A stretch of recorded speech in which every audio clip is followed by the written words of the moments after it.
Michel Récy, bonjour. Vous accompagnez votre ami, cette ancienne connaissance, qui est Max Armengaud, qui expose sa série, ou plutôt ses séries, sous le titre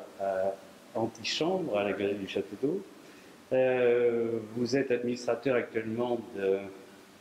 la Fondation Van de la Gogh. Fondation Van Gogh, oui, après avoir occupé beaucoup de postes de direction des écoles d'art. Vous êtes aussi connu pour un certain nombre de textes que vous avez réalisés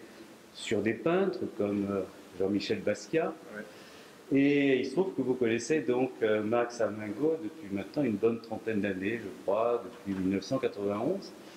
Et vous suivez son travail régulièrement. Et on a la chance de vous accueillir ici au Château d'Eau à l'occasion de cette exposition. Alors j'aimerais que vous nous disiez, dans la mesure où vous êtes aussi l'auteur du très beau texte de cette monographie, première monographie de Max, essayez de nous raconter un petit peu l'histoire de votre rencontre et ce qui vous a intéressé donc, chez Max dans sa démarche. Écoutez, la rencontre en 91 s'est faite à la Villa Médicis, où il était pensionnaire, et les travaux étaient exposés dans ce lieu magnifique, qui était déjà une marque de son intérêt pour l'institution. Donc c'était assez étonnant. Et moi j'ai perçu tout de suite, et cela m'a ravi, qu'il y avait dans cette œuvre à la fois infiniment de respect pour les personnes qui étaient photographiées à travers un rite toujours identique, et qui était un rite qui permettait d'égaliser le regard, que l'on soit en train de viser la personne d'un puissant ou au contraire quelqu'un placé dans la hiérarchie, dans une position particulière et plus humble. Donc j'y ai vu quand même une esthétique de la peinture d'histoire et en même temps un désir de faire en sorte que cette représentation, cette esthétique, soit accordée, si je puis dire, au commun des mortels, à tous ceux qui sont là, qui finalement donnent du corps à ces institutions et font en sorte qu'elles tiennent debout. Donc il y a un grand propos au fond humaniste et politique, si ce mot n'était pas galvaudé, qui était très très présent. Ce que je ne savais pas, c'est que ce travail avait déjà commencé, donc moi ce contact s'est fait il y a presque 25 ans. Il avait déjà commencé à propos de l'Opéra de Paris et de deux autres institutions. Et ce que je ne savais pas encore, c'est bien entendu que ce serait un travail quasiment performatif, comme une performance qui allait se faire tout au long d'une vie jusqu'à aujourd'hui. Ça a été la surprise de notre relation, de notre amitié, du travail que nous avons fait ensemble jusqu'à la monographie dont vous avez parlé. Voilà un peu les circonstances, c'est-à-dire un premier choc à la Villa Médicis, donc pas n'importe où. Et puis, comme aujourd'hui par exemple, sur un travail que je connais, mais sur une exposition que je ne connais pas encore, mais dont je viens de faire le tour et qui me surprend énormément par sa vitalité, avec un accrochage de Jean-Marc Lacabe qui, au fond, a regardé ce travail avec la logique du lieu et que je trouve absolument formidable, remarquable. Alors, vous le suivez à travers différents accrochages dans différents lieux. Oui. Qu'est-ce que vous trouvez de particulier dans le Château d'Eau pour accueillir l'ensemble donc de ces séries? Écoutez, ce qui me paraît très fort, c'est que le Château d'Eau, tout en étant une architecture dont la logique a été liée à une fonction très particulière, on est quasiment dans une logique d'architecture industrielle, c'est un monument aussi. Et c'est un monument qui n'est pas sans rappeler le maillon qu'il a dû être dans une pensée urbanistique, la relation à une ville, la relation à des habitants. Et au fond, le passé, je fais un rapide voyage comme ça, passer de la Villa Médicis, ou d'ailleurs une partie des galeries de la Villa Médicis est constituée de briquettes, comme ce que nous voyons aujourd'hui dans le fond de cet accrochage et dans la constitution de ce monument. C'est dire que son regard, le hasard de ses relations, ses intérêts, va toujours vers cette idée qu'il y a quelque chose d'unique qui est rassemblé en général par la construction du monument, et que le monument est en quelque sorte une coquille à explorer et qui se tient par les individus qui l'habitent, qui sont dans un temps de leur vie comme des insectes éphémères, qui ont une guenille humaine, un corps, des expressions. Et cette manière de photographier, qui est toujours le même axe, et je le disais, dans la rencontre avec la dignité humaine,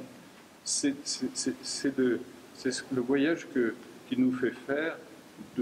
d'une institution à l'autre. Alors les accrochages que j'ai vus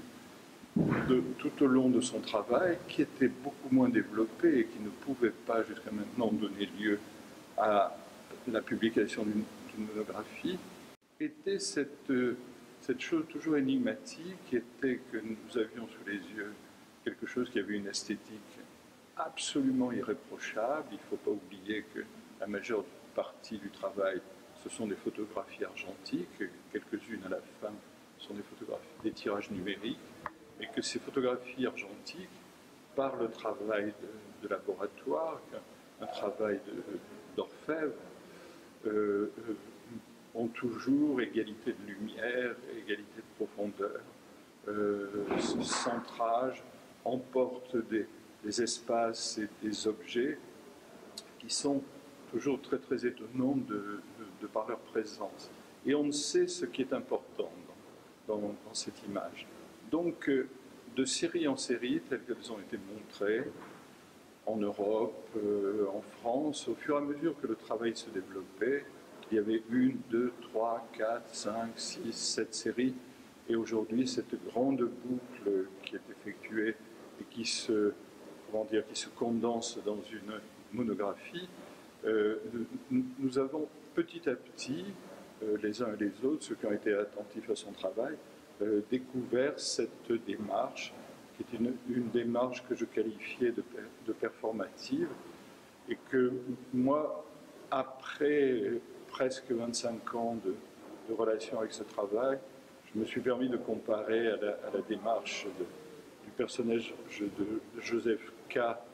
dans le château de Kafka, qui est cet homme au fond qui tape aux portes, à qui on refuse l'entrée et qui finalement se retrouve à l'intérieur du monument et qui au bout d'un moment fait partie de ce grand groupe humain qui circule dans ces lieux particuliers, ce qui est toujours fascinant, jusqu'à ce que l'institution qui refusait d'ouvrir sa porte l'oublie ou oublie quelle a été l'autorisation qui lui a été donnée. Parce que je crois qu'une des choses très très importantes pour les amateurs d'art et les amateurs d'image, c'est de bien mesurer le travail qui a été fait pour en fait faire en sorte que le photographe entre dans le monument et que des centaines de personnes viennent poser dans ce rite très particulier, comme une cérémonie de thé. Et on a devant l'objectif, comment dire, l'ensemble du personnel de l'Élysée, de l'Assemblée nationale, du château de Prague, des arènes de Madrid, c'est-à-dire au fond des lieux qui sont tous a priori interdits et refusés au regard. Alors je crois que dans ces différentes expositions, Max Armengaud a réussi à nous expliquer qu'au fond, le monument n'était pas une façade, qu'il ne s'agissait pas de ça, c'est-à-dire on n'est pas en train de mesurer, de photographier la façade d'un monument qui est ce qui se donne à voir, tout simplement, pour le touriste, pour le peuple qui a une relation à cette autorité du monument, mais que ce qui se passe à l'intérieur est comme une ruche où chacun des éléments a la même importance et la même dignité. on a très envie avec Max Armingaud de résumer tout ça à liberté, égalité, fraternité. Ce sont des mots comme ça qui ont leur poids, et très curieusement on les retrouve dans une œuvre photographique parce qu'ils touchent à la hiérarchie, parce qu'ils touchent au pouvoir. Et là, il y a une lecture qui est assez vertigineuse, d'autant plus que d'exposition en exposition, vous me le demandiez, c'est un sens que l'on découvre dans son travail. Et là, la performance est incommensurable et est extrêmement impressionnante. Voilà quelques éléments comme ça qui vous laissent entendre. C'est une œuvre que j'ai découverte au fur et à mesure qu'elle se faisait, qu'il fallait quasiment 30 ans pour que cette œuvre ait visuellement une cohérence, vous savez, comme des vins qui vieillissent et qui trouvent leur goût à un moment particulier, qu'il y ait une masse critique de photographie, qu'il y ait un grand nombre de séries, et que l'on comprenne que c'est une vie qui a été consacrée à ce projet, qui a une dimension donc multiple, à plusieurs étages de la sensibilité ou de la pensée.